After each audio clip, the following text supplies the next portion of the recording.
Nggih. Assalamualaikum warahmatullahi wabarakatuh, Bu Mima. Waalaikumsalam warahmatullahi wabarakatuh, Pak Salim. Gimana kabarnya hari ini? Alhamdulillah, semangat luar biasa dan sehat. Bagaimana Pak Salim kabarnya? Saya juga alhamdulillah. Oke, siap. Ini kemarin kalau nggak salah saya dengar-dengar mau ini ya melakukan coach ya dengan Bu Erlita. Iya, betul Pak Salim. Oh gitu. Terkait dengan hari ini sebenarnya apa sih yang ingin dicapai terkait rubrik penilaiannya tersebut? Saya sih harapannya dari ketemu Pak Salim selaku observer, saya bisa menemukan kompetensi coaching yang sebenarnya itu apa. Karena kan kita sebagai coach dan coachee dalam melakukan coaching kan ada 4 kompetensi ya. Jadi yang sesuai alur tirta itu Pak Salim. Kemudian terkait dengan kompetensi itu ya. Kemudian kompetensi coaching apa yang ingin dikembangkan terkait dengan diskusi pada hari ini Bu Mima? Kompetensi yang akan saya kembangkan ada 4 Pak Salim. Apa Satu saja itu? yaitu presence, yaitu kehadiran penuh. Bagaimana kita ini memperhatikan coaching kita tidak cuek dengan HP atau memikirkan hal lain. Jadi present itu nggak hanya hadir badan, tapi juga jiwa kita dan hati kita.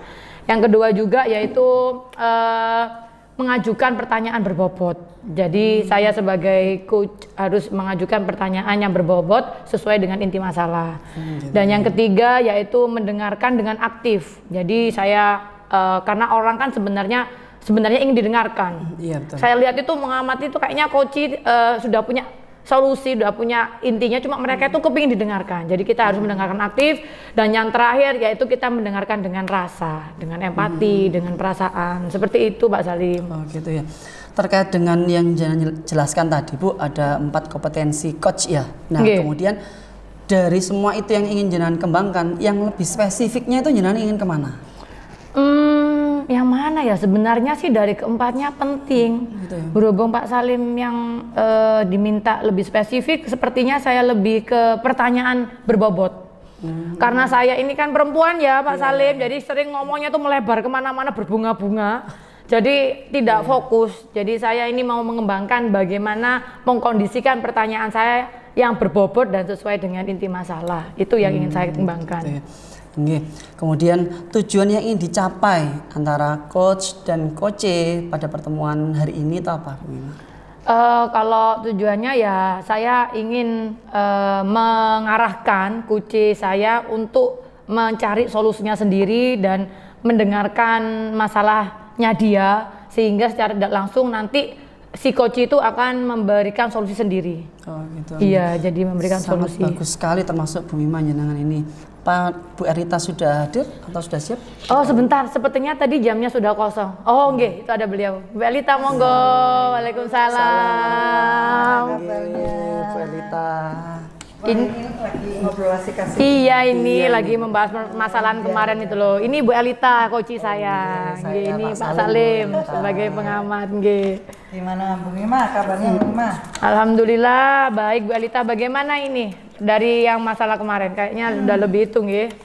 Ya ada sedikit sih sebenarnya permasalahan yang mana sudah umum ya dialami oleh sekolah-sekolah lain. Tapi kan mungkin di sini adalah sekolah high school, Betul. Setelahnya anak sudah mendekati remaja ke Remaja. dewasa, kayak gitu. Jadi harus lebih inilah. Betul. Nah, Bu Erlita, harapannya apa yang Bu Erlita harapkan dari coaching dengan saya? Ya satu adalah penyegaran diri dengan kita saling komunikasi, Betul, sehingga betul. menemukan solusi ya Bu Mima. Mungkin itu ya. Oh gitu. Setelah saya evaluasi kemarin, identifikasi masalahnya Bu Erlita dengan murid itu apa ya? Oh iya, ya itu tadi permasalahan sebenarnya sudah umum, yaitu tentang kedisiplinan. Nah, anak saya itu di SMK kan ya, ada kurikulum PKL, kerja praktek, yang mana di sini saya membawahi tugas untuk mengeneralkan proses PKL ini. Nah, ada salah satu tim kami yang sering mengadu ya, bahwasanya permasalahannya klasik juga. Komplain Iya, gitu. klasik gitu loh. Anak-anak ini selalu membawa rumor dan citranya sekolah. Satu tentang apa? bolos. Oh, bolos Padahal ya. bolos itu adalah kriteria yang mana sudah dididik dari mulai kita kecil ya sekolah. Ini sampai besar. Oh, seperti. Nah, lebih parahnya lagi, ini anak yang namanya Cecep itu. Oh, namanya Cecep. Laki, betul. Cecep ini malah memprovokatori teman-temannya di situ untuk sama-sama bolos. Nah, pembimbingnya di perusahaan akhirnya kredit juga menangani anak yang seperti ini. Di mana saat perusahaan butuh, mereka langsung hilang. Gitu. Tanpa sebab, Bolos masal. bolos mulai gitu Ibu. Iya. Oh, Cecep ya. Nah, saya kan ini dunia SD ya, tidak tahu dunia SMK dan PKL. Apakah anak-anak sebelum PKL itu ada pembekalan atau persiapan khusus nih, sehingga anak-anak tahu, oh nanti di perusahaan tuh harusnya aku nggak boleh seperti ini karena sudah dibekali dari sekolah seperti ini. Apakah ada persiapan sebelum PKL? Pastinya ada, ya kan? Anak itu kan sama juga, anaknya ini adalah anak yang masih baru masuk ke dunia kerja. Kita sudah ada pembekalan. Yang jelas dari internalnya kita sudah tertata strukturnya itu seperti apa. Yang pertama, mulai ada suatu komitmen. Komitmen antar siswa, komitmen antar wali murid. Sebelumnya ada itu ya. Kemudian yang ketiga, proses di mana 1 minggu sebelum hari H diberangkatin, itu anak-anak diadakan sosialisasi untuk pemantapan tentang persiapan-persiapan apa yang harus disiapkan kalau kamu ikut orang lain. Orang lain. Oh, sudah. Berarti sebenarnya sudah dari ada, tahapan sudah sesuai ya, sekolah sudah melakukan. Orang tua juga tahu. Pembekalan juga sudah. Orang tua tahu bahwa anaknya ini kuliah PKL aja tahu dan menyetujui gitu. Berarti kan kita ada sinergi. Betul. Sudah ada itulah.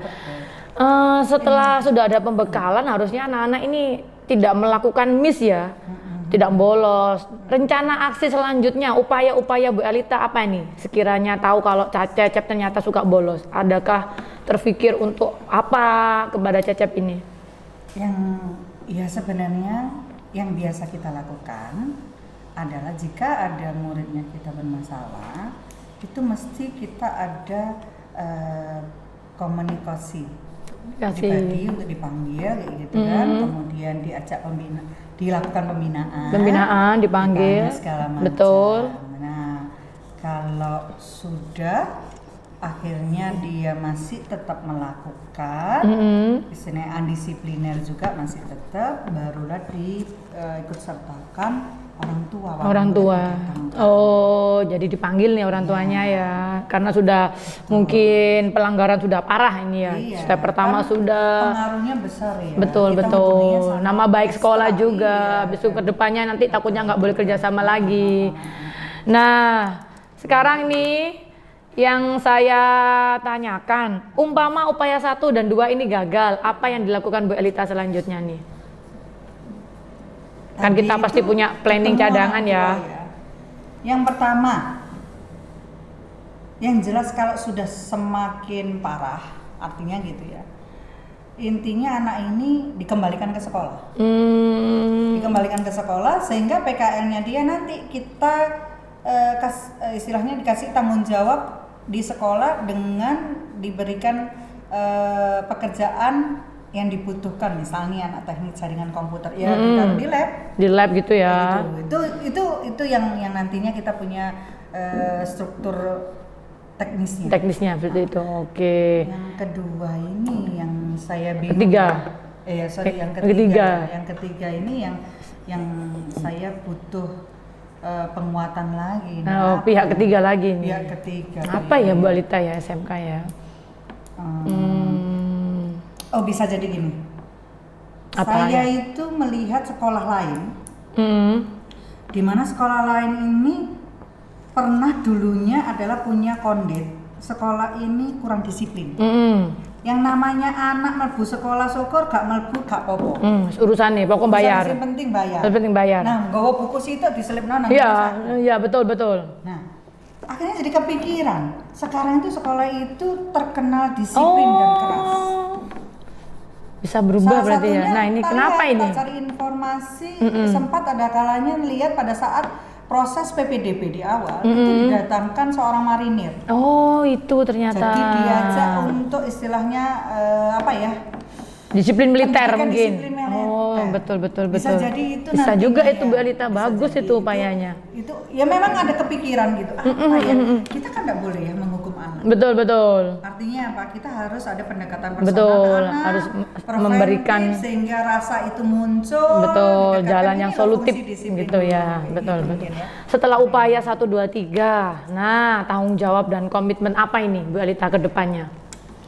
Ya, kalau komitmen itu yang pasti seandainya ini adalah suatu keberhasilan saya bisa memberikan perubahan pada anak tentang disiplin itu ya kira-kira di awal mungkin pada saat saya sebelum anak itu PPDB, sebelum PKL. Sebelum PKL Kita ada yang namanya perencanaan pembentukan karakter. membentuk atau karakter. disiplin, Oh, ya. gitu ya. Nah, Jadi sebelum mudah-mudahan PKL nih. marinir, kayak Betul. tadi. Jadi, ya istilahnya MPLS PDB-nya dibuat semi militer. Semi militer. Setuju sekali Bu Elita. Dan dari semuanya ternyata Bu Elita keren loh. Iya. Sadar nggak? Ternyata Bu Elita sudah memberikan upaya dan solusi sendiri dari masalahnya Bu Ya, itu Elita. karena memang Sampai Bu Mima 3. memancing pertanyaan. Masya Allah, padahal Jadi saya ini balik cuma lagi. mengarahkan, cuma memantik ini ya masalahnya. Keren. Saya doakan dari semua upaya dan tanggung jawab komitmen nanti Bu Elita bisa memberikan solusi terbaik dan sama-sama berkomitmen lah untuk melakukan terbaik buat para siswanya. Iya, Ada terima pertanyaan kasih lagi lah. Bu Elita? Terima kasih. Oh Ini ya, jadinya, sama-sama. Ketemu Bu Mima jadi rasanya plong Gitu ya, Masya Allah. Saya juga banyak berguru nih Iya, dari iya, siswa betul, SMK. Betul. Akhirnya punya teman yang cemerlang banget, memancing. Padahal idenya dari Kuci sendiri ini Pak. Siap. Terima kasih. Ada pertanyaan lagi? Nggak ada? Nanti Siap. saat ketemu lagi untuk membahas pertanyaan jangan bosan-bosan. Siap. Saling membantulah. Sharing and caring. Betul. Oke, saya masuk dulu ya. Oh, Bu. nggih. Terima Seperti kasih. sudah bel. Siap. Sukses ya Bu Elita. Semoga sehat selalu. Ya. Waalaikumsalam. Oke. Iya, tadi percakapannya sangat bagus sekali. Bu Mima sendiri juga bisa memancing pertanyaan yang mana bisa menumbuh kembangkan dari yang dimiliki oleh Bu Erlita, sehingga beliaunya sendiri juga bisa memberikan solusi terhadap permasalahan sendiri seperti itu. Kemudian Betul. bagaimana rasanya Bu setelah jenengan melakukan coach dengan Bu Erlita? Perasaan jenengan? Perasaan saya antara bahagia dan gembira juga lah. Ternyata dari sekedar ngobrol, sharing receh, ternyata dengan hanya mengarahkan Bu Elita bisa memecahkan solusinya sendiri. Jadi merasa ternyata saya juga bisa bermanfaat gitu loh Pak. Tapi tadi gini, bukan hanya dari coachnya sendiri, maksudnya coachnya sendiri, tapi jenengan sebagai coach juga bisa memancing seperti yang jenengan tadi yang ingin spesifik, yaitu pertanyaan-pertanyaan berbobot. Ternyata Betul. itu sudah tertuju kepada Bu Erlita, sehingga Bu Erlita sendiri ketika mendapatkan pertanyaan yang berbobot dari jenengan itu termasuk kan pancingan ya Bu ya. Akhirnya dia bisa mengembangkan dirinya sendiri, menyelesaikan masalah sendiri, sehingga ada solusi-solusi itu tertata dan secara bertahap seperti itu. Kemudian ini Bu, tadi ketika saya observer ya, Iya, jadi Bu Erlita itu tadi sudah dijelaskan semua terkait dengan permasalahannya, yaitu salah satu anak yang kurang disiplin atau sering bolos, terutama yang betul. namanya Cecep ya tadi ya. Iya, Dan Cecep, dia Pak. memprovokatori teman-temannya di tempat PKL supaya sering bolos. Dan ketika perusahaan itu membutuhkan, ternyata hampir tidak ada semua, kan seperti itu ya. Iya, bolos massal, betul Pak. Betul. Nah tadi Bu Erlita juga sudah menjelaskan terkait dengan komitmennya, kemudian tahap-tahapan yang sudah dijelaskan oleh Bu Erlita, termasuk sekolahannya juga, yaitu memanggil secara intens, yaitu secara pribadi, kemudian dikomunikasikan dengan orang tua seperti itu ya tadi ya. Kemudian dikembalikan lagi ke sekolah apabila tidak dipekerjakan, maksudnya tidak ikut PKL, maka dia ditaruh di lab seperti itu ya. Betul, tadi ya, betul. di balik pekerjaan sendiri. Nah kemudian yang terakhir solusinya terkait itu tadi kan gini, bagaimana supaya anak itu bisa disiplin seperti itu ya tadi. Iya Pak, betul. Nah tadi Bu Erlita menjelaskan bahwasannya solusinya juga dapat dari Bu Erlita sendiri, mengaca dari beberapa sekolah yang lain, yaitu memberikan sosialisasi terkait dengan disiplin militer. Nah seperti itu. Kemudian pendekatan secara personal. Nah betul.